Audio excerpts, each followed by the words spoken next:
And good morning, everybody, and welcome to the Olympian Table. We are back. And this morning we have Aaron Thomas from Priority Settlement Group of Texas. You're right, Aaron, it is a mouthful. It's a mouth. Yeah, PSG title, if you want to say it easier. PSG is easy.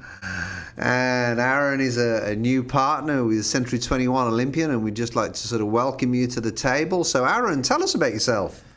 All right, guys. Hey, I'm Aaron, as he said, Thomas. Been in title. I'm a title guy. Like I said, none of my friends know what I do, but it's a bit about me. Originally from San Antonio, moved to Houston to kind of start with the title company and also to go to grad school. So I went to University of Houston, got my MBA. Also, I guess family-wise, I have 31 years old.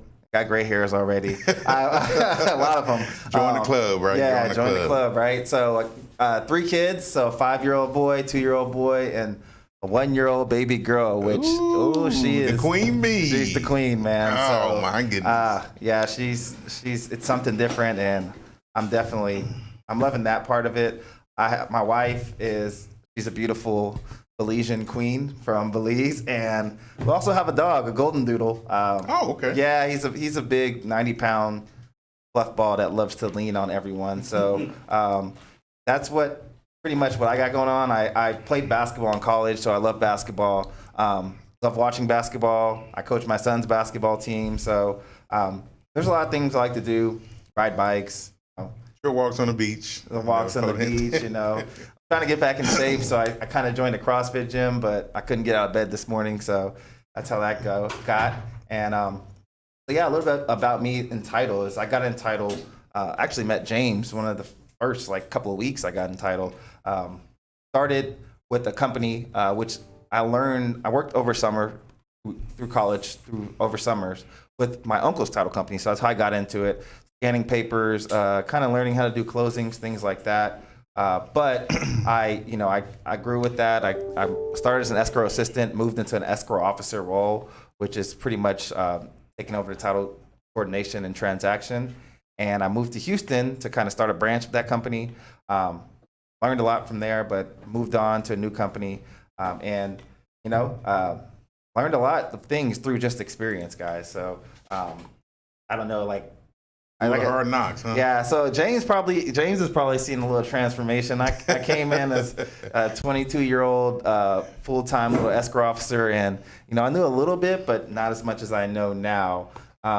And so now the title company I work with is Priority Settlement Group, PSG Title, and we actually came into Houston a year ago. I was the first person with my feet on the ground. And we have a lot of things to offer that other title companies can't or don't offer. And one of the biggest things is we have no escrow fee on refinances and $199 escrow fee on purchases, both sides. So it saves money, especially when you look at the grand scheme of things. Like title policies are expensive.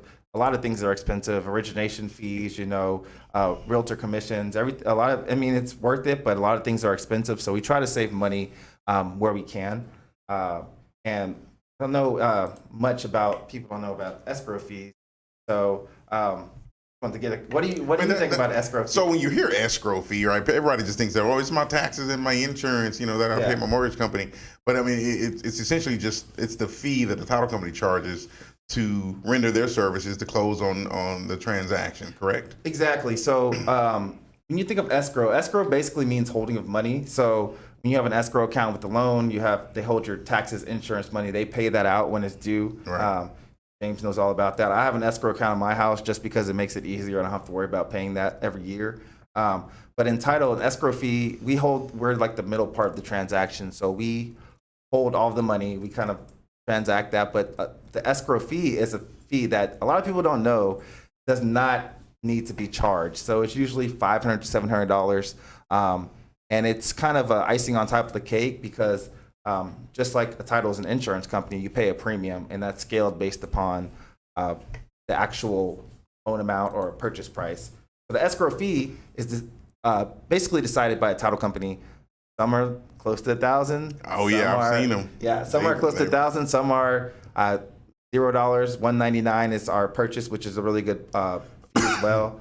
But it's just we try to save money, and we also we cut costs by sending out, especially with COVID, we send out free mobile notaries. So basically, we send the closer to you with all the documents, to your client with all the documents, everything they need to sign. All your client has to do is sign.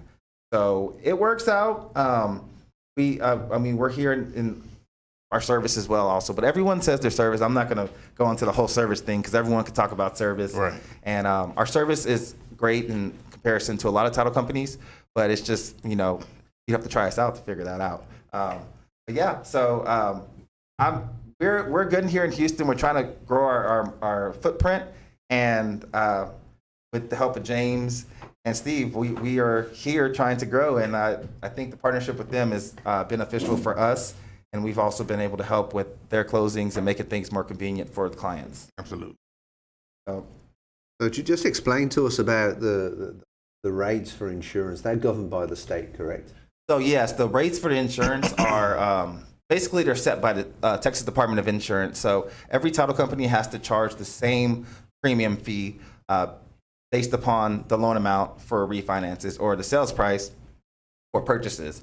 Now they're scaled. So $1 million loan is $5,000 premium compared to like a $200,000 loan is probably like $1,800. I don't have the fee and the charts in front of me. For example, but just for example.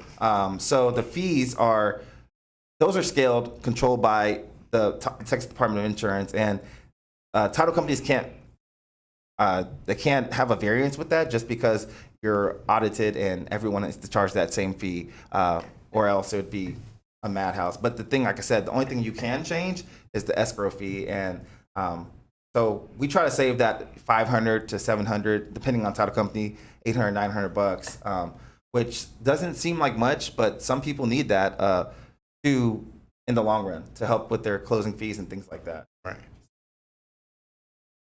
Okay, and tell us the difference between some states are escrowed and some states have title companies, like Texas. Texas, uses a title company. Explain the difference. Some use attorneys, right? Actually, some up in the northern states, a lot of them use attorneys, which we work with attorneys here in Texas, but they're not required. They draw up documents. They lead our underwriting teams, which make decisions on close calls when it comes to if we should insure a file or not. It's all like a risk analysis thing. But other states have attorneys that handle the whole transaction. They charge a lot of fees for them. And as Steve was saying, some states have title and escrow companies. For instance, California, a title company is the person who does the research on the property. So they're looking through the county records, looking through the property records. They pull the chain of title, which is all of the people who own the property, how it was transferred from that property to the next person, making sure everything is linked correctly. So that's the title portion of it. And escrow portion of it is the holding of money. So for instance, on the purchase, there's earnest money involved, money that goes basically saying that, hey, I'm buying this property. There's wires involved from lenders, purchasers, cash to close. So the escrow portion of it is holding the money, and we disperse the funds also to after closing. And with that, Texas is title and escrow together, compared to like California, where the title company does the research and they pass it along to an escrow company. So you could have two different entities that do. It's a little bit. Yeah, it's different. But yeah, together, Texas is technically title and escrow. Okay. So just to dumb it down, I guess you can say for everyone, title company is essentially an insurance company that works the opposite of regular insurance, where things that may happen in the future, the title company is insuring things from the past. So they're ensuring that there's a title that's clear without any clouds or anything from the day that you purchase it back to perpetuity, correct? Exactly. So with the title company, let me make sure I have this right. With the title company, we ensure that the property is basically in your name. So when you have a title for a car, the bank holds the title right until you're paid off. So with the title company, let's say James had a property in 1996, owned it till 2012. Steve decided to buy it 2012, 2018. there's a deed that transferred the property to James, to Steve from James. And I see the property, I'm like, that property's looking good.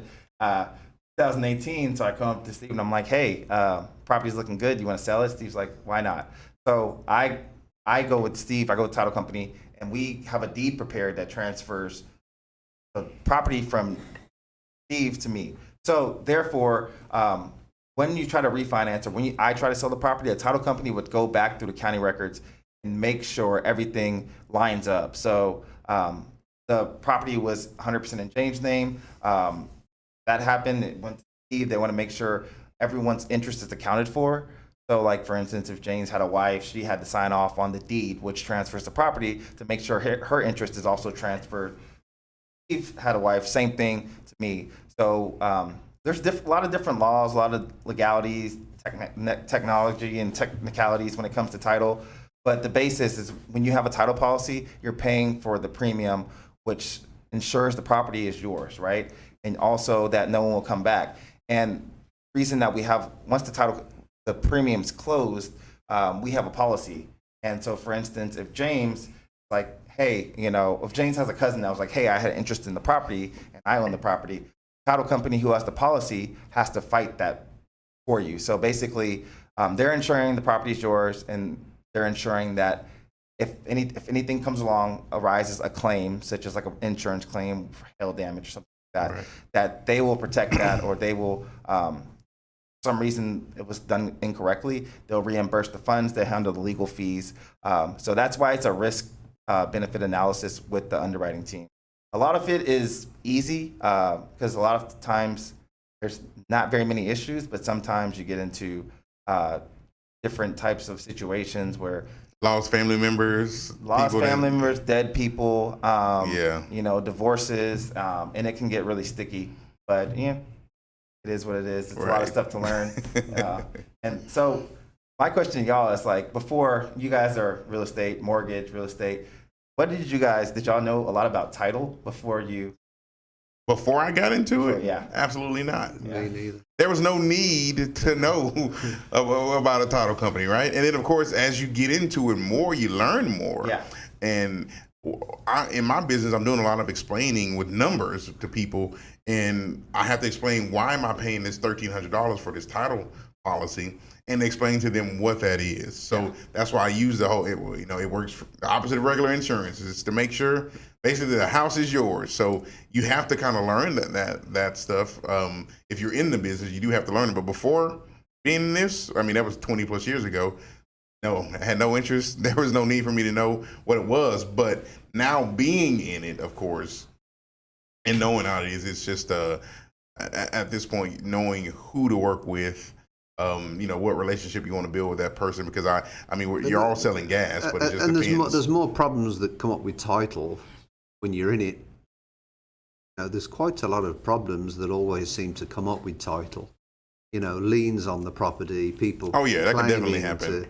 And I think what's important is, in the state of Texas, an attorney has to write the deeds, an attorney has to oversee everything.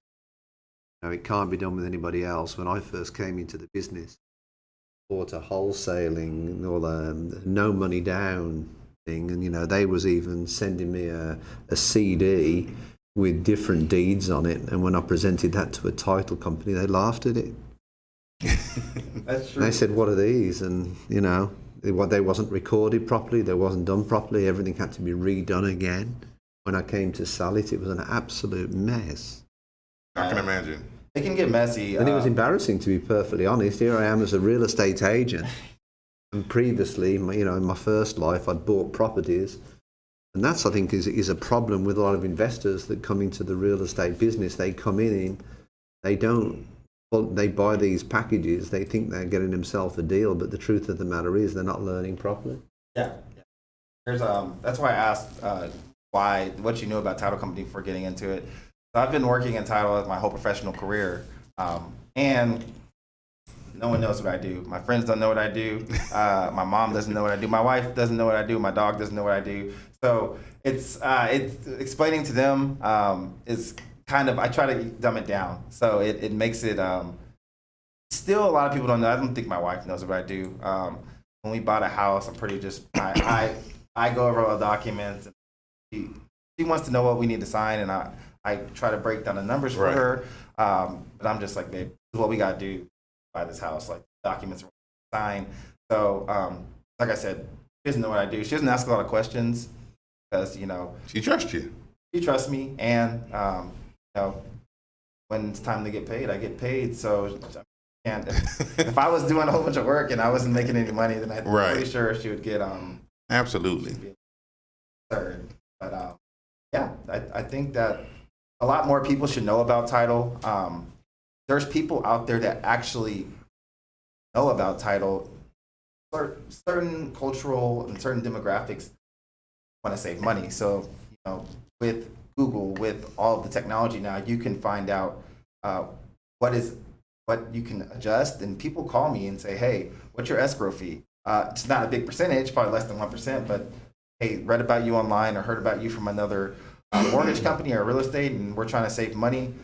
So they'll call and ask me, and no one knows that usually the buyer has the option to pick the title company. Right. And the lenders that are lenders and realtors that really care about your money, and things like that. Service is a great thing as well. But if you could save $700 off top for a title company, like James uses us, firstly because of our fees, but we've had a relationship now. But it helps. Like, it definitely does. Every little bit helps. Yeah. I mean, you can be down to the wire and you need an extra $500.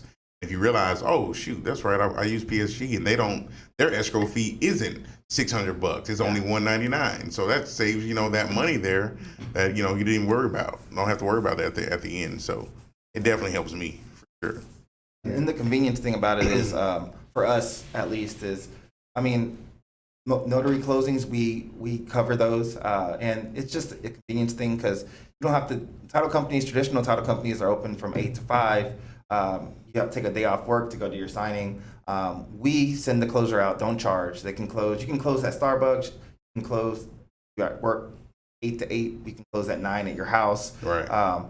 It just makes it easier for the client. And when people hear about that, oh, you can close at my house, they're a little excited. They get a little excited because, the documents come to you. As they should. Yeah. Documents come to you. It makes it easier. It's just one of those things that it's not a big fee, something that would make a big difference in the amount of money a title company gets. So there's good money in title, but it's just, we do that. We pretty much eat that fee for the client convenience, and it helps get new business, and it helps keep our clients satisfied. I will say it is a convenience that is worth its weight, because I can't tell you how many times, especially, which I never recommend, but people want to close at the end of the month. They want the last day of the month, and the schedule is booked, and it's like, man, why? But then you try to schedule something, and everyone's booked because there's only one person that's closing. So you need a notary and somebody that can go out. Listen, I still need this one to fund this month. So you can get a notary out there, and many times they want to charge $300, $400, $500 to get a notary to go out there. So that's a convenience that is definitely worth its weight in gold. We can have that happen. Yeah, and also, like with a lot of lenders, James, sometimes you're against the time, like a lock extension or something like that. Right. Processes, it's busy now. So, you might be fighting against that lock extension, get closing instructions out for my lender. It needs to, it's closed at 2 p.m. The lock expires today, so we need to close. Right. But, you get everything approved at 3 p.m. Your borrower doesn't know they need to close at 5 p.m. Or title company's like, hey, we close at 5 p.m. You can't close. So, that's lock expires. That's more money for potentially the buyer and the lender. Absolutely. It's more convenient because we can get it approved and be like, hey, we'll send someone out. We'll find someone for 8 o'clock tonight.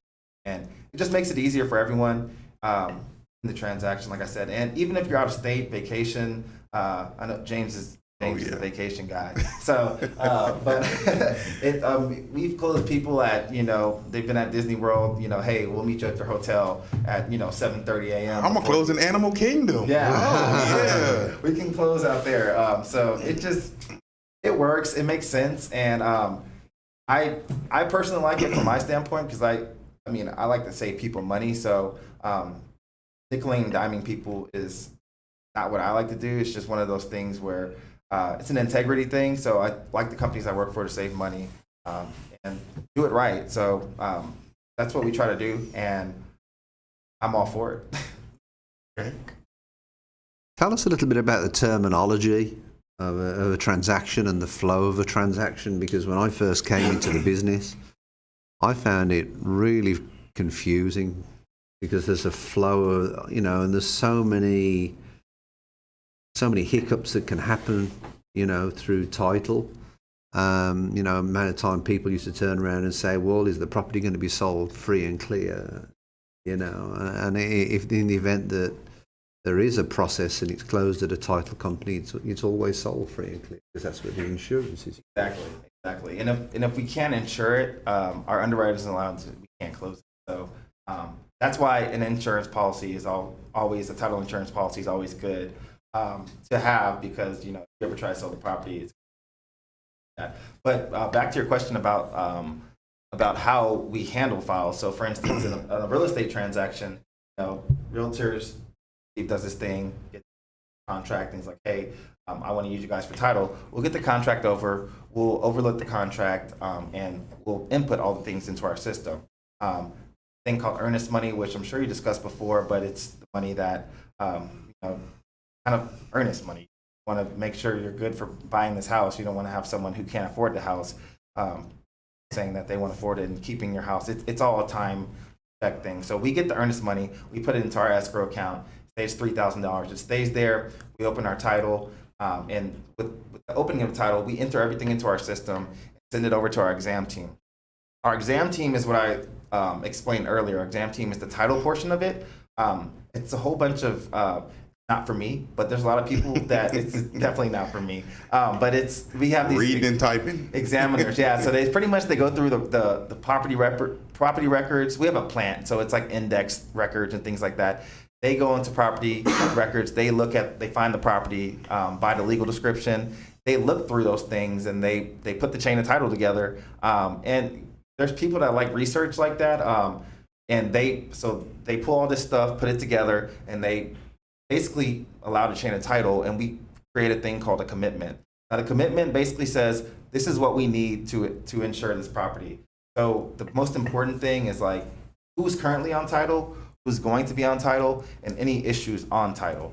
So there's a thing called Schedule C where it lists all the issues on title. Right. So for instance, if James is selling the property to me and he has a mortgage on title, so say the house is worth $400,000, James' mortgage, he paid it down for 25 years, so he has $50,000 left on his mortgage.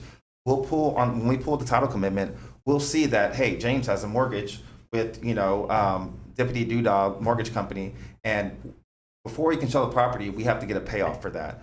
So things like that are important. They go on the closing disclosure, they're numbers that need to be handled.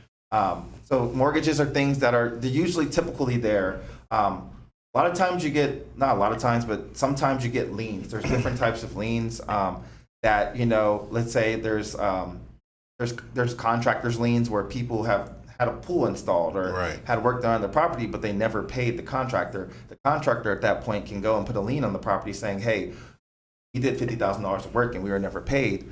Therefore, you would, it's $50,000. So sometimes those things are there erroneously, like they shouldn't be there, but we have to look into those things and get them cleared. So we have our escrow team is the ones who look at they'll read the commitment. We send it out to all the parties, right? James knows how to read it, but there's a lot of people that don't know. They don't know how to read it because it's a lot of papers. It's a lot of papers. I don't know. It's usually about 12 to 15 pages. Yeah. And it's a lot of legal terms and but yeah, a lot of your good realtors and mortgage people. They know how to read it. They'll go to, basically technically bullet points you usually go to. It's not that hard, but you know what you're looking for. Right. But you'll look at it. You'll see. Whatever, if there's a mortgage on title, it'll be listed. It'll say so-and-so recorded, 1996 with, Wells Fargo, and James will know who it is. Usually we can ask the seller, we could ask whoever about the mortgage because they're the ones paying it, right? We also, the liens, things like that, if they're placed there erroneously, we can find out, hey, what was this for? Was there a pool that was done? Did you pay them off? Maybe they paid the pool company and the pool company never released the lien. So things we're looking for on this are releases of liens. So they're called release of liens. Once they're paid in full, the company that's holding that lien, mortgage company, whoever, they file a release, which goes with the property records showing that this was paid in full. And these are all things that show in the chain of title. So what else? Another important thing is the vesting. So title vesting shows who's on the title of the property. Now this is where you see a lot of issues. Like, let's say Joe thought the property was in his grandparents' name, right? So grandparents passed it down to his mom, not legally, but by word of mouth, and then passed it down to Joe. His mom passed it down to Joe, saying this is your property, not legally, by word of mouth. So if he's trying to sell the property, Joe will see, and he hasn't done any deeds or any technically title related documentation. Joe will see his grandparents' title. Now, if his grandparents are deceased, goes into a whole nother. Because if they have kids, and if their kids have kids, that's a nightmare. So, it's a nightmare. I'm sure James have seen a lot of this. Oh yes, absolutely. Kids have kids. You have to account for all the. It's called there's heirship. So it's easy if so I had a kid, and I'm deceased, and there's one kid, right? And it's like, okay, well, it's easy. The property goes to them. But when it gets funky when there's 12 kids, they don't talk to each other. Right. We have to find out who is who, where they're at. We have to have them sign these documents. It could go from a simple transaction you thought was going to take 30 days into a transaction that 6 months that needs to be completed. Been there, done that. Yeah, and then also but people don't know this is why I think title education is important, because people don't know this needs to happen. So Joe's grandparents didn't know anything about a deed. So they're just like, oh, the property is yours, word of mouth type thing. And when it gets to an actual sale to someone who's not in their family, that's when the issue shows up that grandparents are dead, mom's dead, and now we have to account for everything. At 6 months, a year. Or you might just give up on it and have your family never mind. Yeah, exactly. Right. So, well, speaking of, I guess it's situations like that. Texas community property state. I've even had people try to purchase property, married or as they call themselves, separated. Yeah. And I try to tell you, listen, it means nothing in real estate. When you're buying, primary residences in Texas. But because they haven't spoken to them in 14, 15 years, they feel like they can go and buy a property. And when I tell them, well, you can buy it, but your estranged husband is going to have to sign on the title of that property, and they will be part owner of that deal. And their minds are blown when I tell them that, because they feel like they just go and do whatever they need to do just to buy this property. And I know that's an issue that can come up.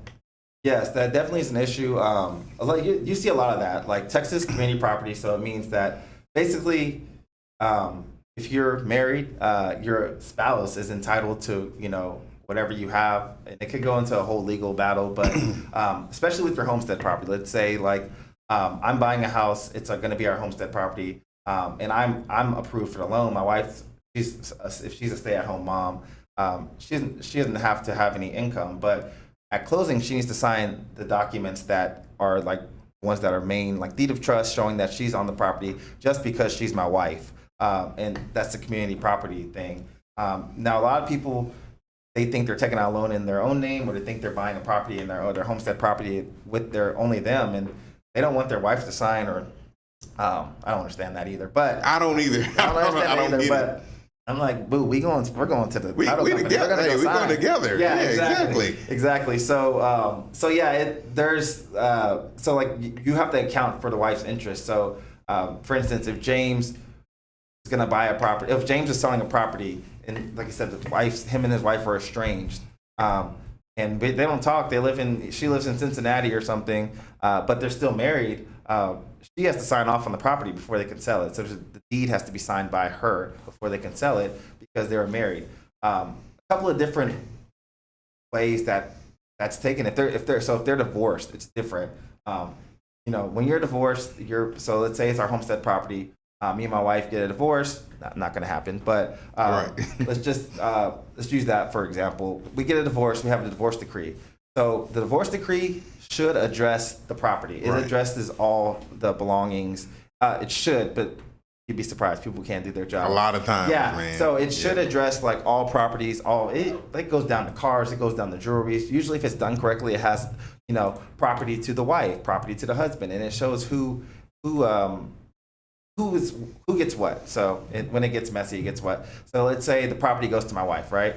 The divorce decree should say, hey, Aaron needs to sign off on a deed to his wife. So, I mean, me being the happy husband I am, I'm like, okay, well, she can have the property. I'm going to sign off.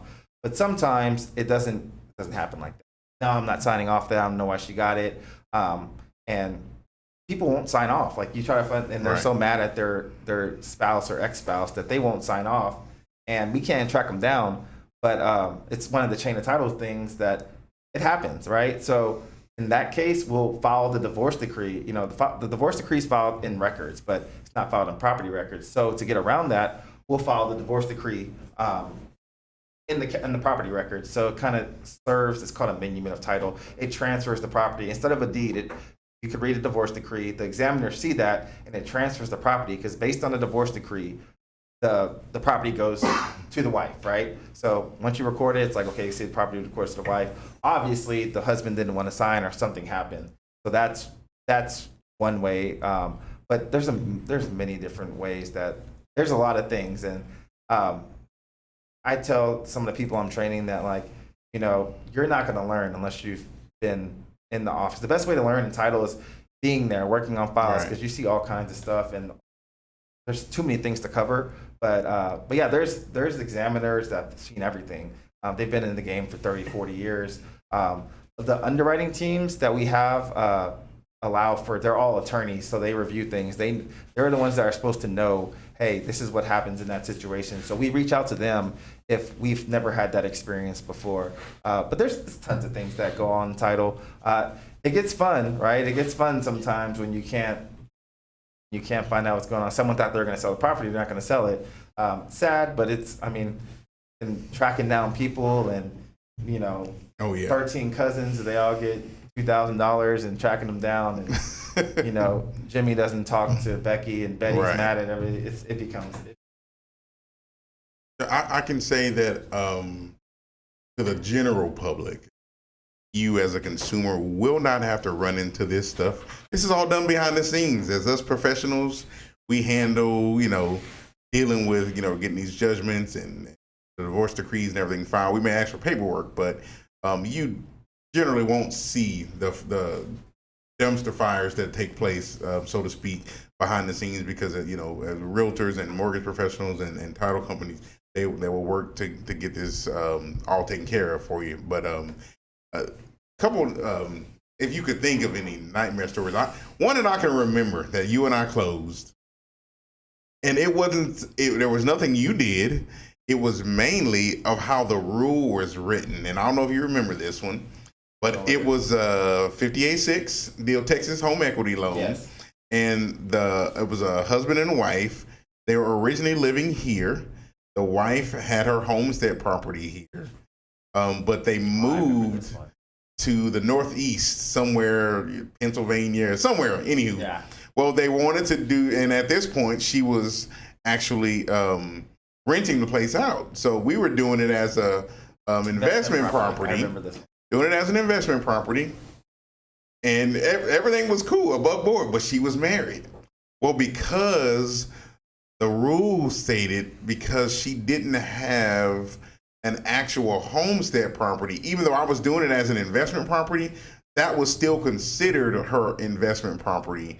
So she flew down for closing. I picked her up from the airport, and Aaron comes in and says, "Your husband here?"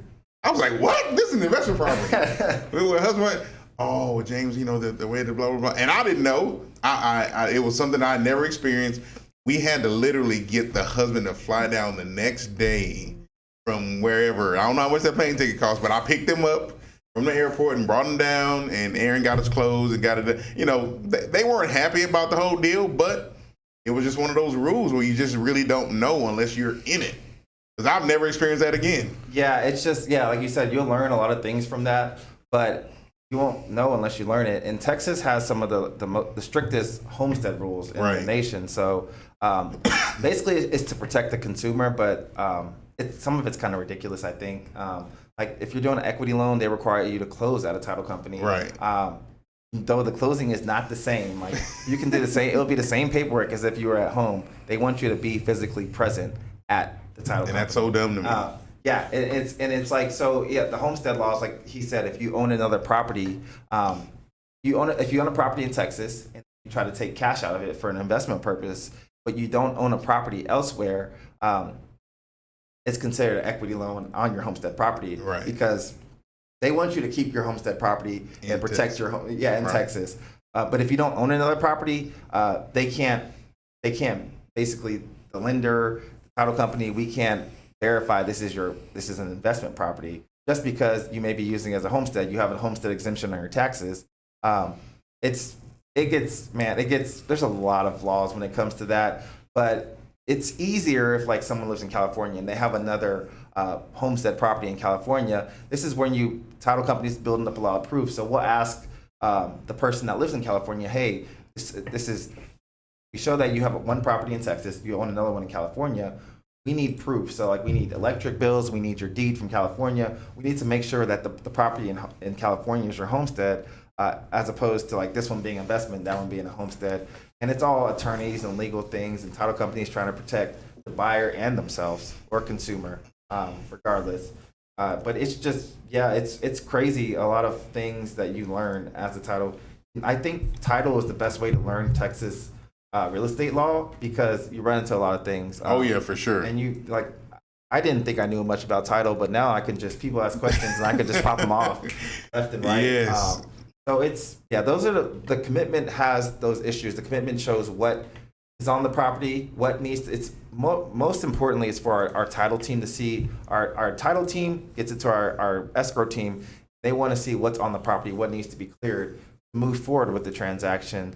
And once all that's cleared, we clear to close in the title end, and that's when we're waiting on the lender or the realtor to set up a closing. We need their documents, their instructions, balancing numbers. Then that's kind of the escrow process, but the most important part after that is once everything's signed, we get everything back in the title company. We'll get the closing documents. We'll make sure we have a wire from the lender. We'll make sure we have the cash to close from the buyer. The closing disclosure lays out where everything goes. So upon making sure everything signs, the lender reviews documents, we review documents. It's a thing called funding, right? So they'll give us the authorization to fund the loan.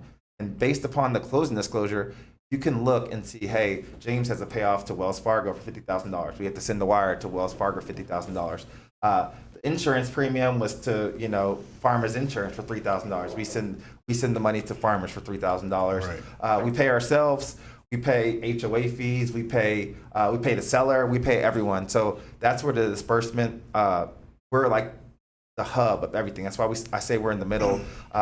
And you best believe you've ever paid those realtors because they'll show up at the office looking for that check. Where's my check? Yeah, where's the check? And it's fun, right? But sometimes it's like, hey, we're waiting on. I've had a realtor waiting in the lobby of my previous title company for 8 hours waiting for a check. Oh, wow. And it wasn't our fault. It's just that, we send some documents to the lender. We have to wait for them to review and it happened to be the last day of the month, right? So everyone's closing the last day of the month. And I don't understand that either. But lender has 25 loans to approve instead of like the week before where they had 2 and you can get authorization immediately. So from there, from disbursement, we make sure everything goes where it needs to go. Realtors are happy, sellers happy, they get their money. Then we go into recording. So we recorded the important documents, the documents that transfer the deed, which transfers the property. It's called a warranty deed. Transfer the property from the seller to the buyer. We record the deed of trust. If there's a mortgage, that basically puts the mortgage on the property, showing that, hey, this person has a mortgage on the property. Until it's paid off, it's there. Once it's paid off, it's released. And then there's other documents sometimes, divorces, other things that need to be recorded based upon what the transaction was. And those are important to be recorded because sometimes you'll go through our title team of pool and we'll find nothing on the commitment. We'll talk to the seller and they'll be like, hey, well, I have a loan, It's like, okay, well, what happened to the loan? We didn't see it in the records. And then we have to reach out to a whole bunch of people and that becomes a mess too. But there's multiple things that need to happen and can go wrong in the title from transaction standpoint. But yeah, it's pretty straightforward. It's easy going when everything, like, there's no liens in the property, everyone's on time. One of those vanilla deals. Yeah. We get the mortgage documents, 5 days before closing. Everything's, it happens a lot of times like that. I would say probably over 50% of the times, but when it can go really bad sometimes. And I like to say we're the scapegoat for a lot of things because we're in the middle. So sometimes it's us. Like everyone messes up, but sometimes it's like, hey, the borrower's like, hey, I'm the buyer's like, we're supposed to close today. What's going on? I'm like, we're waiting for the lender. We're waiting for so and so, but no one's done that, or we're just missing. So people just get mad at the title company. You have to be really relaxed as a title person. You kind of can't let things. If you're a person that as an escrow officer position, if you let things get to you very easily, then probably not the position, because you kind of just have to write it off sometimes with the transaction. Once everyone gets their money, everyone's happy, but until then, it gets a little. Absolutely. Right. Can you just go through the difference between a special warranty deed and a general warranty deed? So the special warranty deed basically covers the property from, these get confusing sometimes, covers the property, the chain of title from the time that that the seller acquired it to the buyer, right? General warranty deed covers, I get confused. Special and general. So general warranty deed covers the chain of title from all the way back. Special warranty deed covers the time from the seller acquired it to when the buyer acquires it. So there's not much difference. You'll see them use general or special. You don't have very many issues with general or special warranty deeds because if there's an issue with one of the deeds, it goes to the title company. The title company will deal with it. Our underwriting will deal with it. But it's one of those things where there's a variance in types of warranty deeds. Basically, it's just the special covers a period of time. The general is the entire property history. Exactly. Right, yes. That makes Since sense. inception, because I know with foreclosures, they'll only give a special warranty deed. Yeah, because sometimes they don't have records. They don't have records all of the way foreclosures. back. You go to some of these foreclosures and they want to sell. Investors get them and they want to sell the property, and they fix it up, and then we pull title, and it's just like I don't know what happened on title. There's a big gap right here. It's a disaster. Right. It's like a hurricane came And through. so with that, if somebody buys a property and it's under a special warranty deed, then somebody can come back and say, well. Yeah, but our job as a title company is to make sure that. That's when you have to add some kind of endorsements or something to the title to ensure that, right? Yeah, well, our job as a title company, general warranty deed, special warranty deed, is to make sure the chain of title all matches up. Even if it doesn't matter what warranty deed we use.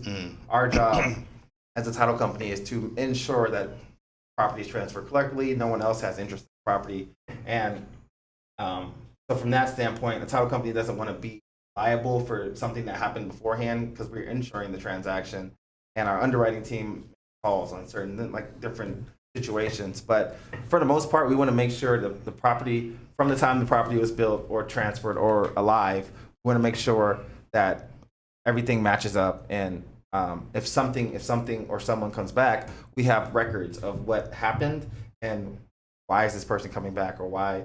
And there's times where we have to cancel. We can't insure files because, like I said, there's a lot of them with dead people and they great grandparents died. And just a mess. I had an attorney tell me one time that it's a San Antonio guy I've known for a long time. He's an attorney, and he was just saying that great grandparents on the property did the word of mouth thing, and it went down to the great grandchildren, right? So there's big families in San Antonio. So there were 72 great grandchildren. Oh wow. Yeah. So the moral of the story is that he just told the guy, he's like, hey, just live here. There's no way the title company's gonna ever insure this. He's like, just live here. If you have kids, just give someone else the keys, pass it to someone else. He's like, someone if you like them, passing the keys because no one's gonna ever come looking for it. So, but yeah, that's our job, is to make sure everything is. It gets real confusing though when you get things like sheriff deeds and different things, because people go to the court steps and they buy a sheriff's deed, and then they think, oh, I own the house, but that's a secondary lien. There's like sheriff's deeds, tax sales, and just And they think they're buying a property. We had one guy about 10 years ago. He came to me and he said, "I bought this home for my son." I said, where did you get it from? He said, I've got a sheriff's deed. And he said, I wanted to go and change the locks. And I said, oh, because when you buy a sheriff's deed, then that's a secondary lien. And then as it happened, there was a lien with Bank of America on there for $141,000. If they still want their money.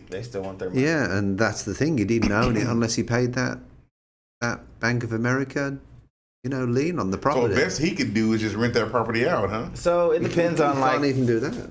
Yeah, like in that situation, you can. I mean, if you got it for a cheap enough price, you can possibly refinance or try to refinance. But just it becomes a mess. But it's like this person's on. Then you have to show mess. You have to show like the foreclosure deed, and then why you have this property, and Bank of America is not going to make too big of a fuss about it because they're going to get paid.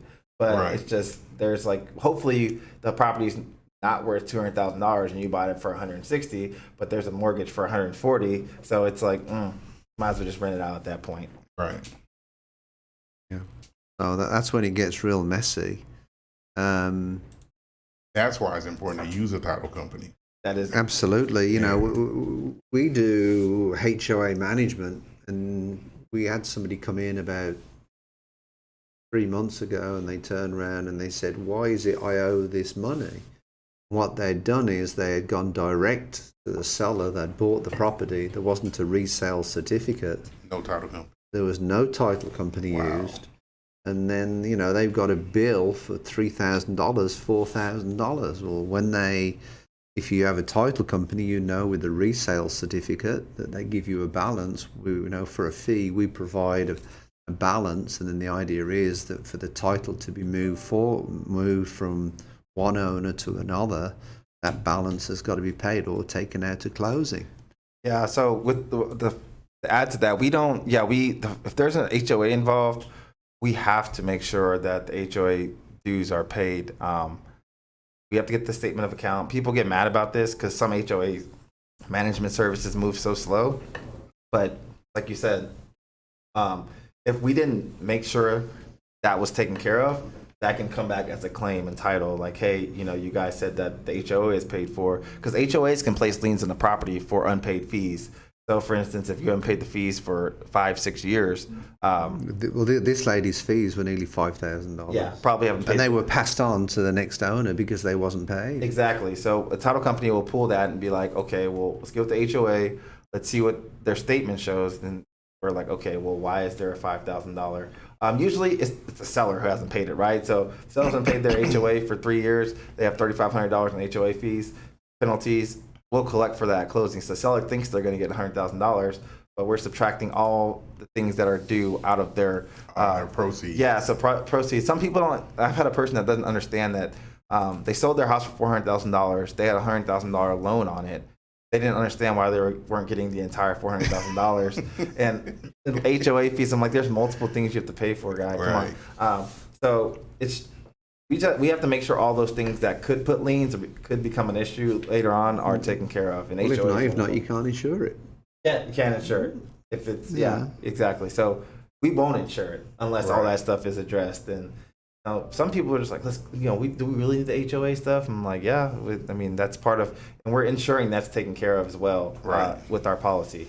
What's the process for mediation in relation to, we're getting a lot of deals at the moment because properties aren't appraising and people aren't negotiating, so the appraisals aren't coming in, and people are fighting over the earnest money. What's the process through mediation at a title company? How does that process work?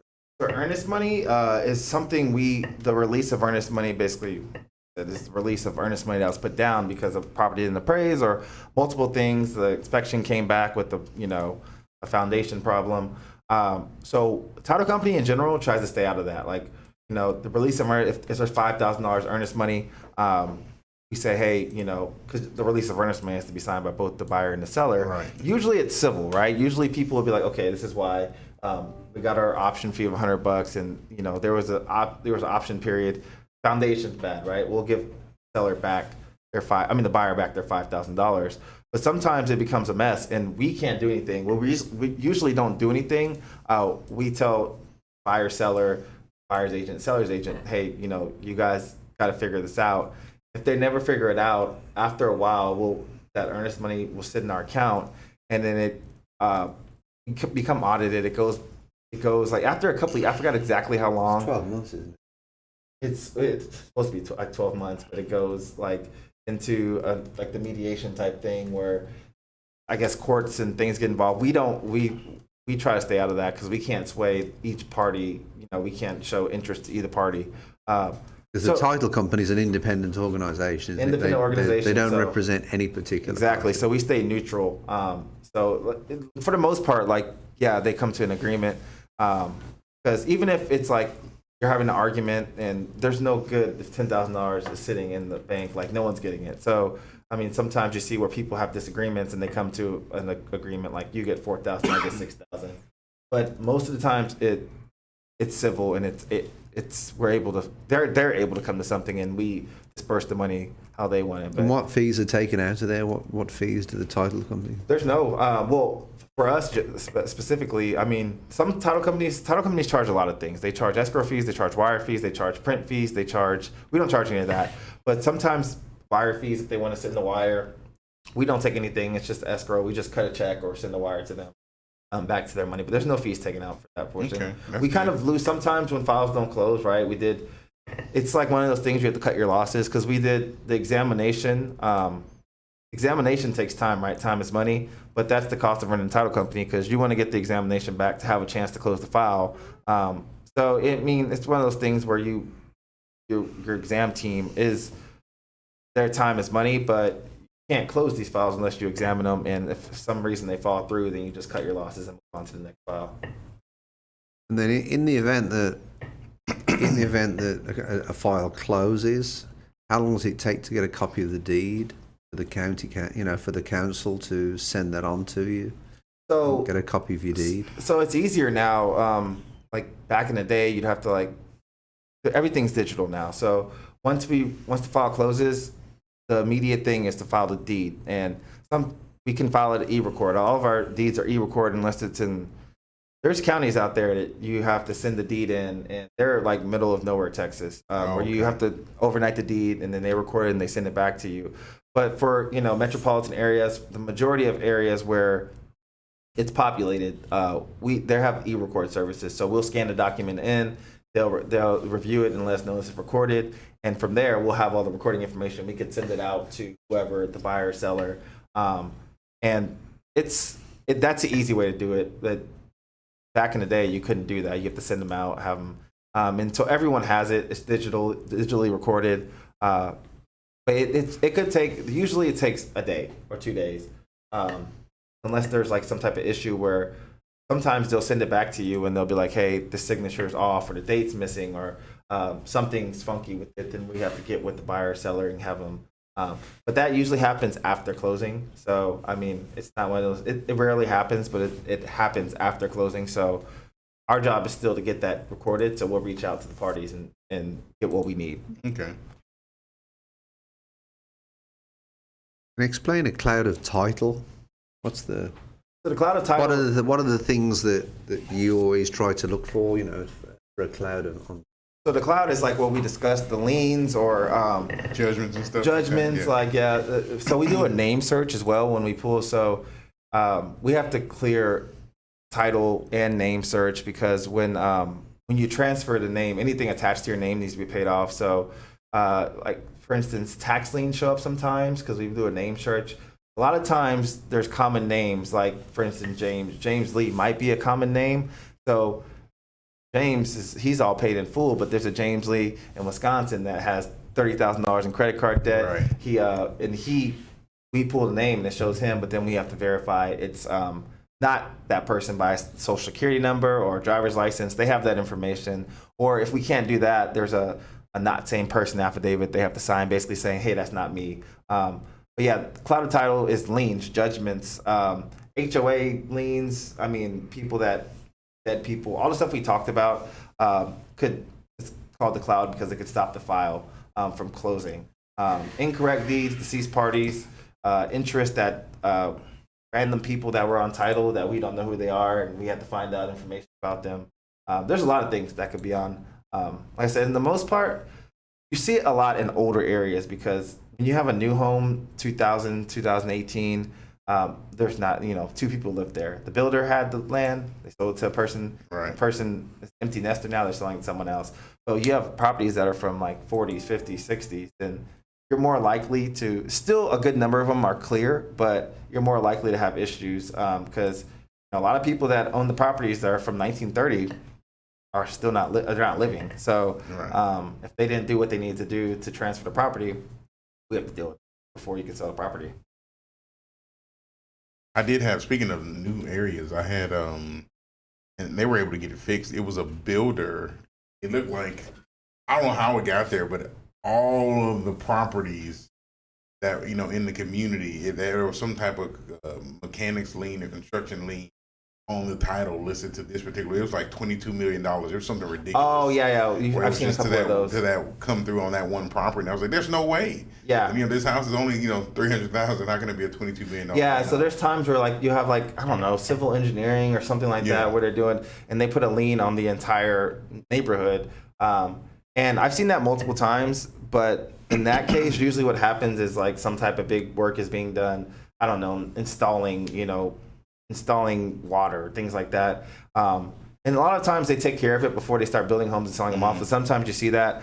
So from there, we have to reach out to whoever's holding the lien and get like a partial release. Yeah, so it's a partial release of what needs to be. So basically it says, like you can close it. The release mentions your property specifically and says you're good to close this file. Because a lot of times communities are being built, right? So especially now, they're stacking houses quick. So, Right. The civil engineer might come in, make the streets, make whatever, get everything taken care of, and they still have a lien on title, but you're building houses trying to sell them as quick as possible because the interest rates are 0.01% right now.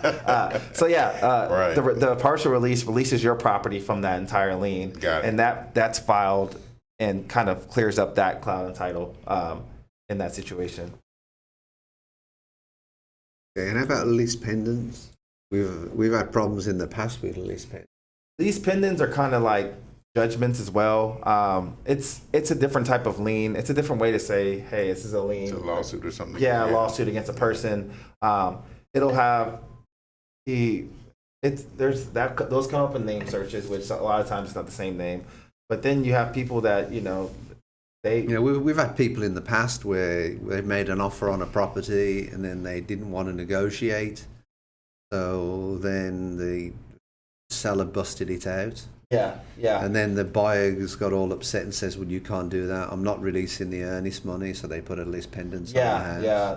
I mean, and the sad part about it is you can file a release on any property, and this is not good information to give, but like it's not hard to file a lien on property. We've seen times where people just file liens on ex-girlfriend's properties or something like that because they have the bill, they know the legal description, they know, and we haven't dealt with any issues in regards to that, but like I'm sure there's a whole court way to go about getting that released, or because if you file an invalid lien, that's against the law too. So that's why a lot of people don't do it. But there's people out there that get crazy and they figure out ways to stalk that girlfriend that broke up with them 22 years ago. So there's a lot of title is fun. It's fun stuff. And what's the process with probate? Probate gets very complicated. So probate gets complicated. So that's what a lot of times we send probate to probate attorneys because they know more about the legalities of probate. So like wills. So there's wills when someone dies. We like when they have a will, right? So the will says who the property is going to, and that's part of the dead people on title. A lot of them don't have a will, but some people who do have the will don't have it probated. So when you have a will in probate, it has to go to the probate courts, and basically it makes the will official. So in that situation, we can use it as a transfer of title because the will is official. I put a will, and if something happens to me, the property goes to my 3 kids, and I probate it, then like it's okay, good. Like he had a probated will, title company is going to accept that and transfer the property to the 3 kids. A lot of times there's a will that's not probated. So in that case, you can either handle it with a deed and have all the people come in, or if someone's dead and someone's not able to, then you have to go to probate courts. And I usually send them to probate attorneys because probate attorneys know a lot about different. I mean, they're specialized, so they dealt with it multiple times. And they know exactly what they've seen. A lot so of if somebody has a will, it still has to be probated. It has to be probated to use definitely have to be probated. To make sure that they've got no debts. Exactly, probated to use, for title purposes, it needs to be probated. I don't know much about, to be honest, don't know much about all that probate, but I just know that if we have a will, it needs to be probated. Yeah, unfortunately, I had to go through that a couple times with the family and not having a will and having a will. Yeah, it's a nightmare. It's good if everyone that was involved, so like I say, grandfather died and the 3 kids are alive and the will's for them, then they could just sign instead of getting it. But it's still good to get it probated for other reasons other than just property rights. Right. And then in relation to, there's a form out there which a lot of agents I don't use enough, which is the T47 form. So if there's a survey, so if the seller provides a survey, then there's a form that has to be notarized called a T47.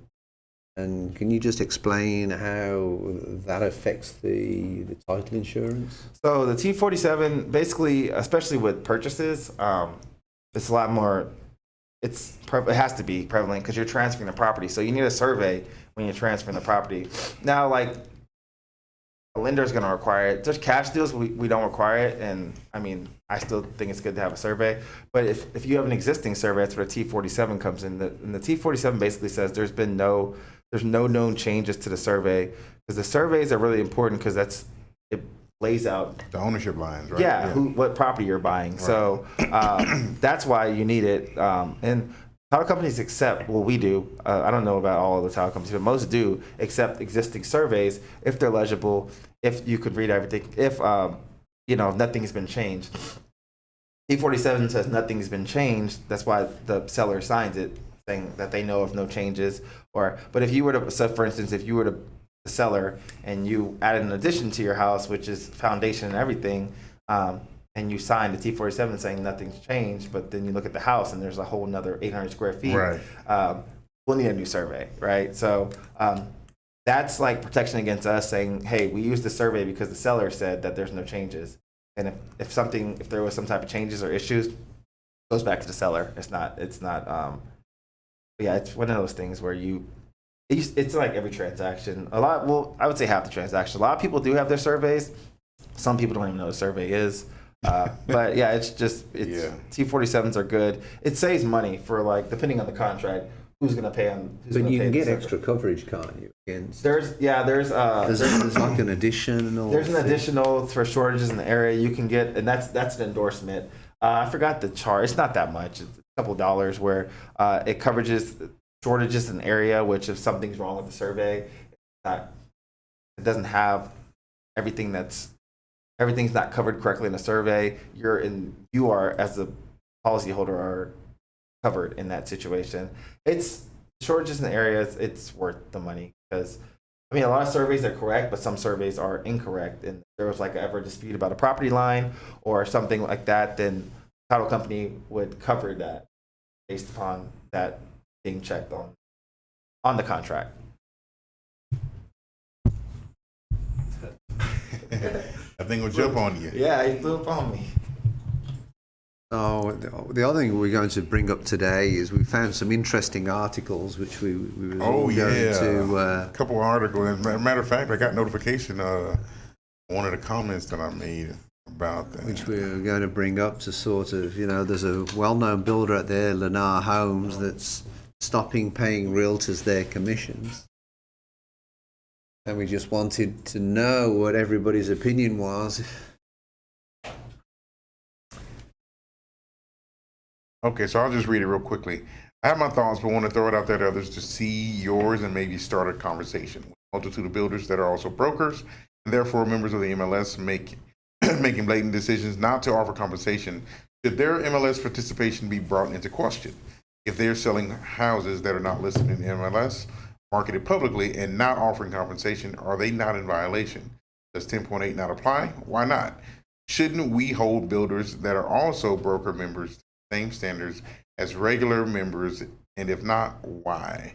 Edit to add, case in point, photos show that Lennar is indeed a broker member, yet send an email to our brokers informing us they won't pay agent commissions. What does this mean for their MLS participation? Now, I must say, join the club against the fight against the builders, right? Because there are so many things that we have to watch as lenders that we can't do. You can't do this. You can't steer someone. You got to make sure you give them options. You got to make sure you do this. And so many times we can come into violation and lose our licenses. But when we're dealing with builders, they can dangle out incentives that will require a consumer to use their internal lending company of choice, or they won't give them that, that they lose out on it. If that's not steering, I don't know what it is, right? Yeah. So, but they get away with doing it. So now here you go, that they're participating in an MLS situation where in y'all's realm, which y'all have the biggest lobbying party up there in DC. So it's almost kind of one of those bittersweet moments where, now it's stepping on you guys' toes. It's time to take, kind of a united front against it. But I agree. I mean, if you're supposed to offer compensation and you're utilizing the service to put it out there, but you're not going to be paying the members of the association that are there to help to market those properties. The thing that I don't fully understand about builders, and I've never understood it, is the fact that they're members of brokerages and let the people of the builders have inactive licenses. Sometimes they make them go inactive. That's my point. So it really is totally wrong and unethical to me. They can't have it both ways, but it's like they want it both ways. Do any of you guys want to go into like 10.8? Well, Oh, actually, that is let me see here. See how that's written. To be honest, I don't know what 10.8. To me, how can the buyer the new home be represented and get fair representation if they're speaking to somebody that has an inactive license? I had a situation where one of my wife's cousins, they came from LA, they're renting a house, they want to buy a house, and they wanted to I suggested a realtor to them, and they kind of wanted to go on their own, and they went to I don't know what builder it was. And they signed up, and they thought they signed up to get a house, but they hadn't heard back. So they hadn't heard back from the builder, and I was like, "Hey, did you go with so and so that I recommended to you?" They're like, "No." So I told him to call them and go up there with them. Apparently, they had signed up for some mailing list or something, and the salesperson wasn't really helpful. But that's to show you why people need realtors, because a realtor can go up there and they know what they're doing. They know what you need to do. If you go up there yourself, like these salespeople, some of them are rookies too. They don't know what Oh yeah, absolutely. And I feel like it could be judgmental based upon how you look or how they like, oh, this person might not buy this house. Right. And if you have a realtor representing you, I think that's something that that's good, that's necessary to help protect the buyer in that transaction, because even like reading closing disclosures, going over numbers, people, when they see a lot of numbers, they don't know what to do. They just freak out and sign stuff. I think it's misleading, because people go in there thinking, people go in and speak to a builder, they think that the builder's representatives have to tell the truth, which they don't. They have to be factual. Then they end up getting the wool pulled over their eyes, and it's not good information all the time. I mean, some of the things that we hear from the builders it's alarming, to be perfectly honest. We had one the other day where one of our agents represented a buyer. The builder basically recommended that they don't need an inspection because it's a new house and they've got a 12-month builder's warranty. our agent turned around and says, no, you need to go get a inspection, new home builders inspection. They paid for the inspection. And then the inspector came back and said that the grading was all incorrect for the house. And, our agent sort of, questioned the builder, to be perfectly honest, and says, well, this is what the builder's saying. And he turned around and says, you've only got to go up the street, which they did. They went up the street and 3 houses up, 2 of the new homes, all flooded. Yeah. Oh, wow. See, and that's something you don't know with, like, if I'm not in the real estate industry and I walk into a builder and they're like, I ask about an inspection, they're like, oh, you don't need an inspection because if it's a new home. And I might be like, that makes sense. It's a new home. Like, there's no reason for an inspection. And I mean, they don't want you to do an inspection because they're gonna have to fix those things before they close. Right. And but yeah, if you didn't. Well, have the a realtor, builder got argumentative and basically said, "Oh, the inspector doesn't know what he's on about." Yeah, exactly. So, and they inspect for a living. So it's just one of those things where realtors are, especially which we're in the real estate industry. We know things that a lot of people know because we deal with realtors, we deal with title companies, we deal with loan officers, but people don't know. Like, you walk in, it just worries me, because where's the protection for the end consumer? Buyer beware is more important than anything else. But James had mentioned this morning that it's like, yes, it's a seller's market at the moment. Sellers are paying over the top prices, correct? Yeah, well, the buyers are paying that. Where's the protection? I know, Katie, there. Yeah. The deal with it is it's really up to us as the real estate professionals to try to help to regulate some of it. But unfortunately, you have agents that aren't, because you can list a property, for $20,000 more than what actual listed, what you think it's worth. But then you'll accept an offer for $30,000 over that. So here we are, we got a $50,000 gap, and then we're looking at the appraiser crazy when he comes back and says, "Hey, this house is not going to appraise for this much." So I think we have to stop it somewhere and let it's our jobs as professionals to let our consumer know, hey, listen, we can't list this house for that much, or we can't accept this offer for that much because we're going to run into an appraisal issue.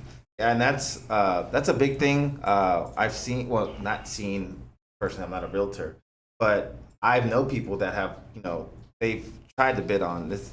A lot of people in the Katy area, they've tried to bid on 10 houses, right? So they're anxious at that point. So the next house that comes on, the realtor at that point could be like, well, right, if I list this, it's worth $460, but if I list it for $500, they're hungry. Like, they're gonna go, they're gonna go $520, $530. Exactly. So it's like, it's getting out of control, and then the house appraised for $470, and it's like $60,000 the closing. Like, it's good if people know what's going on, but a lot of people don't. So right, especially I work in title. You see files fall out absolutely more than often right now. And here's a typical example of what we was just talking about. Hi all. I have a situation with a builder, Castle Rock. The original brick was silver wood, and it is on back order. Now they replaced it with a different brick, which we had no choice but to accept. The trim colours that we pre-selected was for silverwood white brick, and it has a grey tone for the trims. Do you have experience wherein the builder changed the colour of the trims to a lighter colour? I tried reasoning with the sales counsellor. They gave me the construction manager. The construction manager said they are willing to release us and give earnest money back since they made a mistake instead of correcting what they are supposed to do. They know once they put it back on the market, they will sell it at a higher price. So at this point, they do not care but release. Even a credit so my clients can repaint it themselves, still nothing. They will not give credit. They do not have a heart. Any advice and suggestions? Do I need to call up a management like VP or what, so they know what their teams are doing? See below picture, the grey colour does not complement the brick because it is chosen for the silverwood white brick. What do you think? It does not look good, right? I don't think it looks terrible. I mean, that's just, I agree. It's.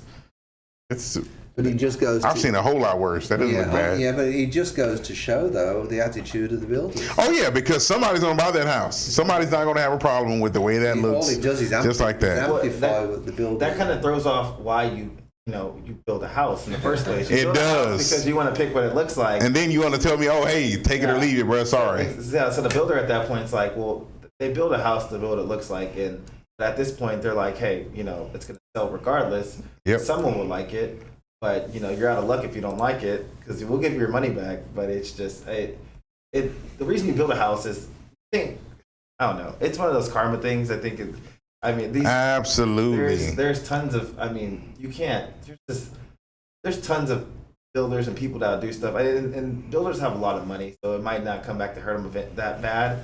But it's just, man, like I don't know. You kicked the. Am I still in shot? Yeah, we just got to make sure that we are doing a good job for the consumer, because that's not a good job for the consumer. We as professionals, realtors, mortgage people, even regardless of what the other folks do, we just got to do a good job for them, because we can't forget they're the ones that are buying. Do you think it's human? I can't say human nature because I don't think everyone would do this, but essentially. It reminds me of COVID, like price gouging for, Absolutely. It's not price gouging, but it's kind of close. It's a different form of price gouging. That's a way to think about it. Really, N95 mask, you're going to pay $27. Because in a normal market, would it be like this? No, it wouldn't. Yeah, it wouldn't be like this. We don't have enough inventory to support the demand right now for homes. But if we did, they wouldn't be cutting commissions. Yeah, and But do you have if you want to really put up a fight, get attorneys and do all this stuff, is it worth it? That's the thing where. Well, that's the thing. Now, it by yourself, no. But if it gets a group of people together, you start getting one of those class action kind of situations. Yeah. But realtors, Steve, y'all got the biggest lobbying group up there in DC, man. So if anybody wanted to make a stink, y'all could do it for sure when it comes to this type of stuff. Not terrible, right? But it isn't. But it's not what they picked. It's not what they want. That's why you build a house. You want. Hey, you don't need this Mercedes Benz. Take this Mazda 3. Yeah, exactly. Go ahead and take this. Nothing against Mazda. It's cool, but that's not what I wanted. I wanted the Mercedes. And I'm an agreeable type of guy. So if that happened to me, I'd be like, it is what it is. Like we'll live with it. Figure it out later. Now, my wife, on the other hand, it's not. My wife wouldn't have it. It's like, no, that's not what I wanted. But what happened to the old customer service? Well, that's the thing. It's not about customer service now, because that house that they wrote this contract on, was it back in January? Now they can sell it for $50,000 more. So take you and your service on down the line. Yeah, and the sad part about it is I don't like the house. I don't want to buy it, but I want my earnest money back. But now I got to go buy another house. That's going to be $50,000 more. Yeah, exactly. So exactly. It's like kind of do you want to cut your it. losses and just move in, or do you want to? And I'm sure it's happened more than once. And then this opens up the other debate, which has gone on now for a number of years, saying that that why should realtors get paid their fixed 3%, but it's not a fixed 3%.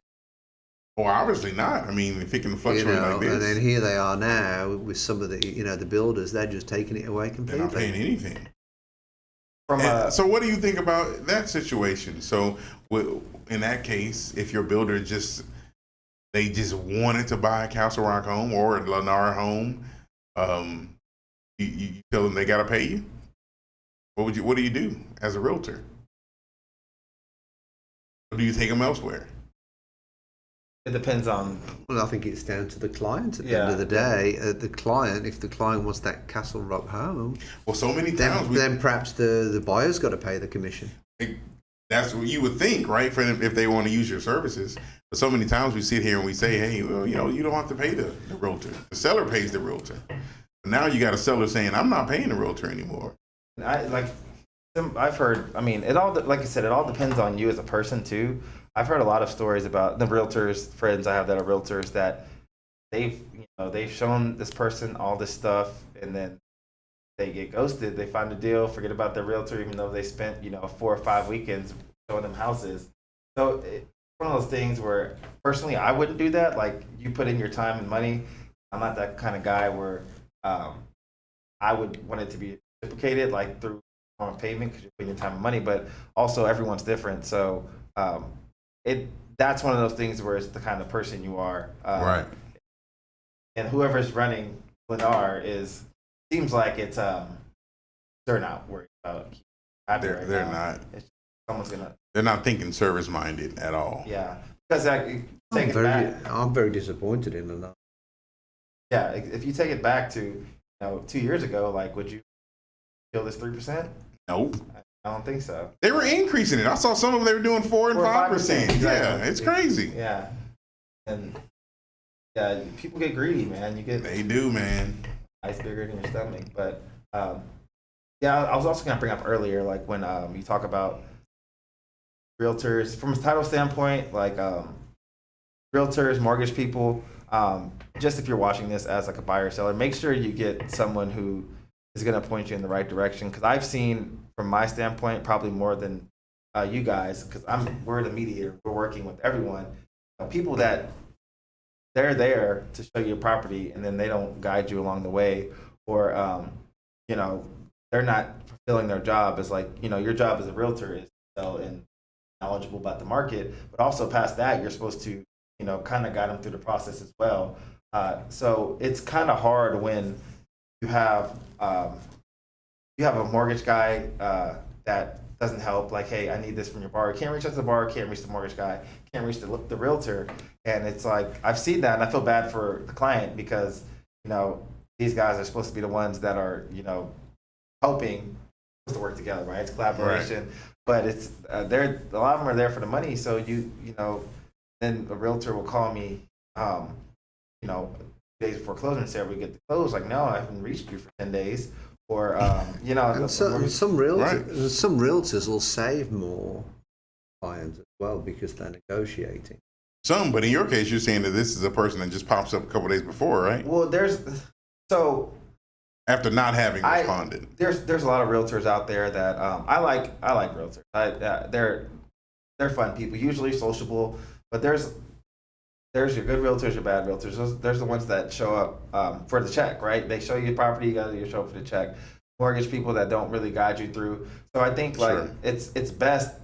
I don't know how, like, when you're out there searching, find a good realtor. Maybe read some reviews. Find a good mortgage guy, and it helps everyone in the transaction. Because I'm like, if I can't reach them to get something, I can reach out to you.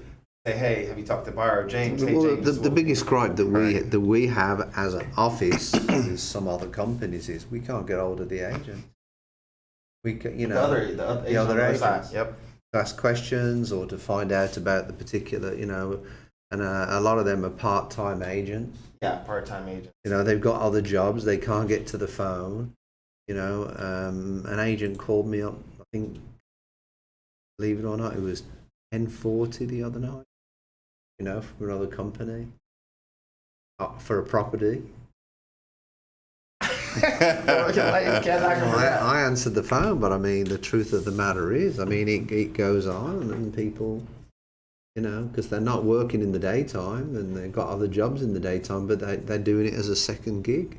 Yeah. Well, then you have the good realtor that's like on one side, and he's like, hey, I'll get in contact with. I haven't talked to her. I'll get in contact. So it's.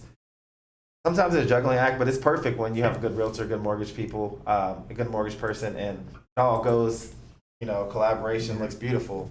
But not how it happens all the time. We had an agent recently. It was a multiple offer situation, and they ended up getting I think they got the property 15,000 below what the list price was. It was a multiple offer situation. Oh, wow. Because they was negotiating it down all the time, and they realised what they could negotiate. Yeah. That's what makes me, feel a good realtor can actually get you. Not in every case, but a good realtor on the whole will be able to, negotiate it down. And about negotiation, so I don't know if there's one of my friends put me on this book. It's called Never Split the Difference. I don't know if you've ever heard of it. It's if you're a realtor listening to this, if you're anyone listening to this, it applies to, it's this a former FBI negotiator. And he talks about negotiation. He negotiated he taught negotiation at the Harvard Business School. So he talks about negotiation in all aspects of life. He gives examples of like hostage negotiations he went through and talks about how he did it, tries to teach you the process. So especially for someone in this industry, it's really good. But he also goes into like negotiations for pay, negotiations for, and it's funny because I took some of his strategies because I just recently bought a truck. Got to put kids are in soccer and all that. Got to throw something in the back. But I used the negotiation strategy and I got the price I wanted. So it's interesting book. It's a really good read, and it steps. It's funny too. Who's the author? You know? His name is Never Split the Difference. The author is. I have to check that one out. Chris Voss. So Never Split the Difference. Negotiating like your life depends. Okay. So it's a really good book. It applies to all kinds of. That's it right there. It applies to all kinds of situations in life. Negotiation with your pay from hostages. Negotiation with your wife. Which there's none of that. But I don't know. You'll win that one, buddy. Yeah. But yeah, it's one of those things when we're talking about negotiation. I thought I should bring that up because like real estate industry, realtors. I mean, we can't negotiate as title companies. We're just what we are. Oh yeah, but for sure. But yeah, especially with realtors, it's good stuff. For sure. Sure. While we're mentioning books, man, there's another one. 7 Levels of Communication. I've heard of that one. I haven't read it yet. It's an excellent book. It's by Michael Maher. I think it's Maher. It basically tells the story from the standpoint of a realtor who was about to give up on 7 levels of communication. He's about to give up basically on the business and just kind of felt like he was going in this cycle until he realized just changing his outlook on how he was doing things and setting actual appointments and those kinds of things. It was an excellent read. That's it. 7 levels of communication. Yeah, it's a just building referral relationships and really thinking about it from a business standpoint, but more of a connection. I think we all chase dollars all the time, right? We're chasing money, but if you really truly have a relationship with someone, it not only makes it less feel like work, but if you make a mistake, you're not so quick to just fire somebody. So, I know that person personally. I'm not. This is a one-off or one of those kind of deals, right? I think it just makes you go that much deeper, and you're offering a level of service to the customer that pales in comparison to no one. Yeah, we talked about that earlier too. Well, first of all, it's $20, so skip Chili's that one night and go get you this book. So we talked about communication, and I was talking to James about this earlier. Is communication is a lot of getting to know people. Like if you can communicate with someone, figure out what they want, and vibe with them. That's what, as I call it, vibe. People I work with, I previously was in more of an office role as the escrow officer. Switched to this new company as a management, more of management, sales, kind of overlooking some things, making sure things are running smoothly. But the sales portion of it, I always felt like I was an in-office person that with the sales attitude and the sales personality. So when I got this opportunity, I jumped at it. But I realized that, read a couple of books and, pulling conversation, finding out a person, finding out what they want, and finding out if they vibe with you is an important thing because you don't want to work with someone who, business is business, it's dollars, but you still want to enjoy who you work with, and like nothing's gonna be perfect. You learn that, and you work with people that are gonna vibe with you. You'll understand like, hey, this guy, he's doing what he needs to do or trying. There's a mistake, right? But I know what kind of person he is. I know that he is an honest mistake or it was an honest mix-up or something happened. But just in general, like you working with people that you vibe with or like or communicate with is gonna save you time because if you're working with someone that you just can't stand and they're taking up half your day, you're getting that money, but you could be getting more money with your time or more connections. Absolutely. So absolutely. Glad you brought up this book. I have to read it. Yeah, it's a good book. And actually, man, I got it on on regular hardcover and audio. I have Audible. Yeah, I can't. I'm that guy that can't read books. I can listen to them. Yeah, it's like after about half the page down, I'm thinking about what I'm going to eat for dinner. Yeah, man, I've got it on both, so it's a great read, a great listen. It's an easy book to get into. Absolutely. Yeah, I think back to the what is going on is pretty much price gouging. I would like to say it. Yeah, man. It's just I can't disagree with you. That's because the market is ridiculous. Good, but it's bad too. So in certain ways. I mean, but in the end, I mean, I hope the good people are out there that are trying. What do you think the answer is at the moment? What do I think the answer is? There has to be some type of governing body that can stop it, or maybe like the lobbyist or. I mean, to me, I don't think the builders should be able to be members of the MLS. If they're not paying, that's true. That's very true. Why should they take up space, occupy space, if they're not going to pay compensation? It makes no sense to me. And yeah, that's something I think, like I said, it needs to be governed somehow. Legality, something that needs to be involved, so they can't do things like. Who do you think that's down to? Do you think it's down to the board of directors? Oh yeah, absolutely. Is Lennar? Are they all over Texas? Or are they? They're all over Texas. Yeah, I think I've seen them in San Antonio. And honestly, do you think there's any others to follow? Other builders? Oh yeah, it's always one to step out there. Yeah. It's always the one. So Lennar is just going to be the one to just test it out. Yeah, they're going to. Because LGI, they've decreased theirs, I think, down to 1%.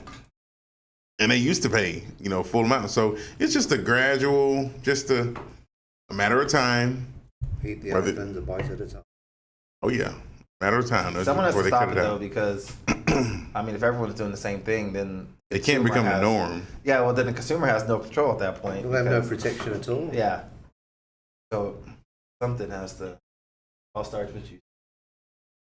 Rally the troops. Get out there with your bullhorn, man. Let them know for sure. Rally the troops, man. Get them going. But that's interesting stuff. That all happened this morning. Yeah. So I was on it. I saw it this morning, man. People were talking about it. Realtors posting about it, and I turned it back to them. I said, "Look, it's up to y'all. Y'all take those people in there. Take them somewhere else. Yeah. Take them somewhere else. Well, if you start taking them somewhere else, because you do start to see some agents that are kind of hanging out at the builders. That's kind of they're not really even doing the what I call grunt work and taking them all over to the resale stuff. They're just doing the builder stuff. So which is if you ask me, it's easy to just go into a community, but if they're not going to pay you, is that where you want to take them? Yeah, that's true. I wouldn't. The guys that are hanging out at the builders I don't think that's they might not want. Those are the guys they might not want because they're kind of like scooping people up as they come in, right? Yeah, as they come in, they're having to pay on those guys without even them. They may not even have a relationship with the people. Yeah, exactly. Yeah. So, which happens. But yeah, I'm curious to see what comes of this because if I would like to see the market share go down for Lennar. I mean, I don't have any connections, but I think it's wrong. So I was going to see kind of where they stand. Let me see if I can, as a builder, just for Texas in general. Yeah, let's see. They're big. Oh yeah, I know they're definitely big. I'm just going to pull it in the state and see where they fall.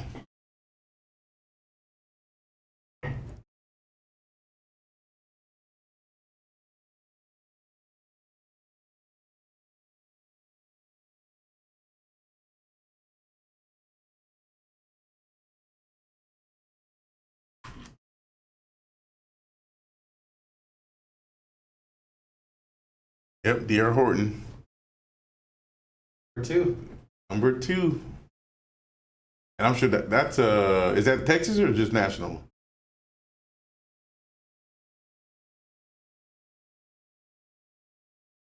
But even still, I mean, we know that's. If they're up there, then.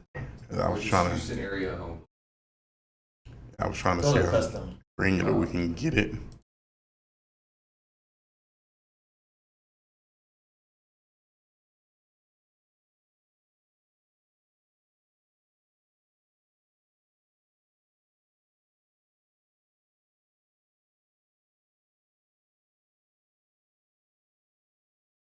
February.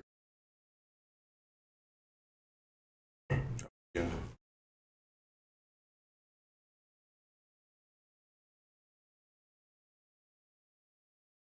And see, D.R. Horton, Yeah, it's right there. Very. they're included in that Express. So that's probably the only reason why they're even in the number one spot, because Express is included in that D.R. Horton umbrella. But Lennar, I think it's just Lennar. But nevertheless, they're pulling a lot of permits for sure. They're definitely pulling a lot of permits just in Houston alone. So, and I don't know, gotta make a stink.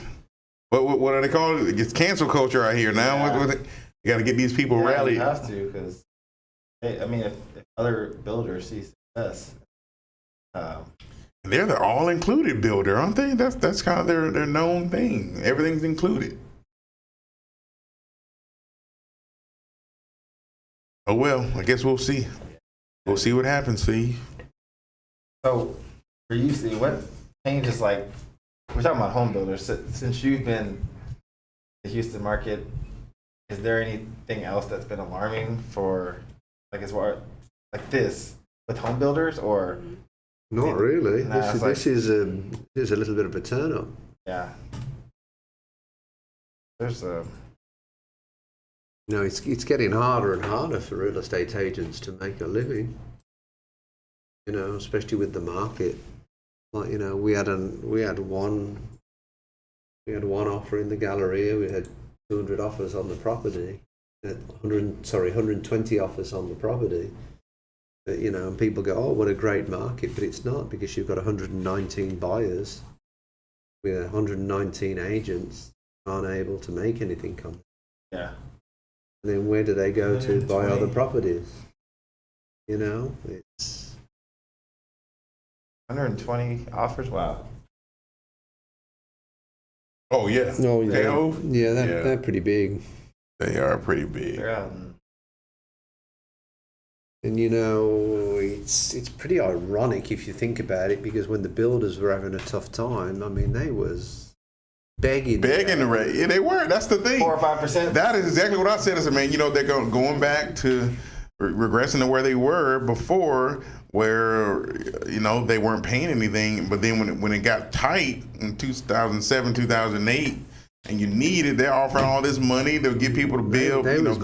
was begging it. They was begging BTSA. Yeah, man. I can't wait for Lennar to walk into the office and drop off some. Right.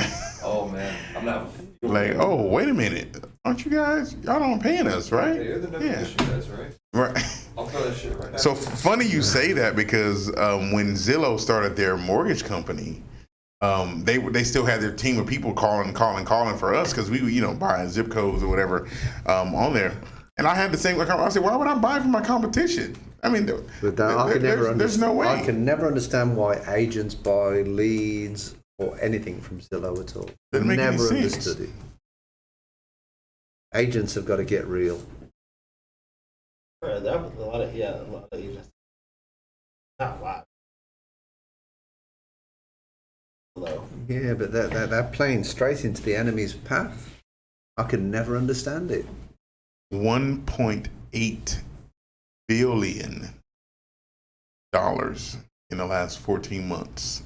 Lennar Homes of Texas. 6,838 transactions. But they want to take your 3%? Capitalism. Yeah. Come on, man. $2 billion? Come on. You can't pay my 3%? Come on. Exploit the working class. That is crazy. Yeah. You guys are getting direct attacks on mortgage and real estate. I was like, I'm trying to think if there's an avenue to attack title. I don't see how. Yeah, it's state regulated. So yeah. you guys are safe as long as there's no claims. Yeah. Now you got a big old huge flow of claims, then maybe so, but yeah, it's all state regulated. So, and that's the tough thing about differentiating with title is everything is very similar, except some small fees. Service wise, it's that's the biggest deciding factor for in title for me. The type of service you're going to get from who you're working with. Period.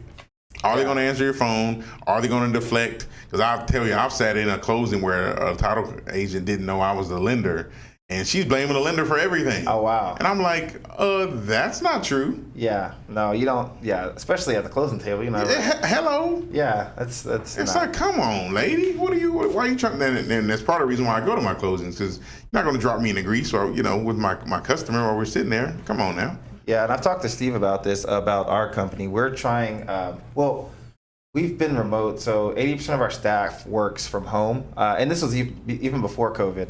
So, and it works better, right? Like you wake up in the morning, put on some coffee, and you hop on your computer. Right. And then we're trying to do, minimize office space, but maximize service. So it's like one of those things where, it's 2021. We're trying to, keep things, make it simpler for everyone, right? So, and Steve was talking about that as well, how, especially with COVID, people are, getting rid of office space. Like, oh, yeah. And then I look at these other title companies that have, not traditional title companies, they have 27 offices in the city, a lot of overhead. So that's where I think our fee structure comes into play, because we don't have that additional overhead. So we don't have to charge that escrow fee or that mobile notary fee to cover what needed. And service-wise, we just, our title team, escrow team has a direct line to them, so you can call them. You can call me. James just calls me because that's my guy. But yeah, you definitely can just call, and we provide updates. We do a lot of things that other title companies can't do. James actually suggested something to us to add once the file's closed, we send out an email for order confirmation. We send out an email with the title bundle that has the commitment and other documents. We send out a clear to close. We send out a scheduling request, and that's pretty good because it let you know, especially like when you, like for instance, if James or Steve, y'all get caught up in your day, you can say, hey, you got an email that says, hey, this is closing tomorrow, 7 o'clock. Here's the closer. Here's where it's going. And we also send out a closing to let you know it's funded, but James added hey, I need to know when it's signed. So we've been working on getting that implemented. Right. As soon as the signing's over, we'll send the email. And that's really just because it's notaries are going out. People tells folks to be there at 6 o'clock and then they're not home or they don't show up late. It's like, and it helps you, like if it's, hey, sign, you could reach out to your client and be like, hey, how'd it go? Exactly. Yeah, and because just checking in, because it looks better for you as well, like the realtor and the mortgage guy. So you don't want to hear if you're not hearing from your clients, it's usually good. But yeah, when you're hearing from them, there's usually some type of issue. Absolutely. Absolutely. Yeah. Cool. Okay. What else we got? That's about it. I want to thank Aaron for coming in, and it's a pleasure to hear more about your company. Yeah. So, we look forward to doing more business. Oh, yeah. We're going to definitely do more. I got a couple coming over there, too, man. It was fun. I like the podcast. This is my thing. I like to talk. My wife says I like to hear myself talk, but why are you talking to the Uber driver? Why are you talking I do the same thing. Just talk to him. Why are you talking to the guy at the subway whenever I'm in New York? Why are you talking to everyone? I'm like, it's me, man. It's just talking. He's just talking to people. And you'd be surprised how you meet people. You do, man. You find out a lot about people. Yeah, I've met realtors. I've met mortgage people just by talking. And, right. So what I'm trying to say, Olympian world, is talk more. Complain less, though. But I think it's an interesting concept with you got, because, everything's completely mobile with you, and I think that's the way the industry's going. Absolutely. And we're getting smaller and smaller. Everything's on our phone, right? Yep. Before it was we're just trying to make everything, eventually, hopefully we can just send everything to your cell phone and be done with it. Be done with it. It's one of the, I think it's, what is it, do you think it's the lenders that's holding up the e-closings? Or a lot of them aren't ready. It's just It's not every lender because most of us are ready for it, but getting with the documentation with the state, with the title companies, to making sure that the verbiage is in there properly the way that it needs to be. It's a lot with like the wet sign documents, the deed of trust, the warranty deed. That's and where why they choose which ones can be wet and which. It's like I don't get it. It's like, bro, it's all electronic. There's all this, and there's verification technology. Yeah, why does it matter whether it's wet or not? You know, but it is what it is. We will get there one day. Yeah, we will get there one day. So how do we find you? PSG Title. How do so we're at Priority Settlement Group, texas.tx.com, and I will send. I guess I could send everyone my contact information, but. I mean, I could give y'all my email address too. Say it. What is it? Go ahead and put it out My there. email address is aaron.thomas, that's Aaron, or Aaron, like everyone likes to say. So aaron.thomas, Thomas, at prioritytitleus.com. And my direct cell phone is 210-262-8681. So yeah, if you need me out, I'm always in. You can call me at 11 o'clock. It's okay. You can call me whenever you want. Send me a text. And I'm getting in more into social. I have personal social media, but I'm gonna try to blow up a little bit, make a little social media following. You'll see selfies. Oh yeah, definitely. Selfies of me, James, and Steve pretty shortly. And that'll work. Yeah, and if we're mobile, so if you need anything, if you want to open title, if you have questions, about title, if you want to talk about life, give me a call. Sounds good. All right, guys. So we look forward to seeing everybody next week. So we'll look forward to seeing everybody at the Olympian Table next week. So until then, see y'all next week. Later. Yes, thanks for Take having it me. easy.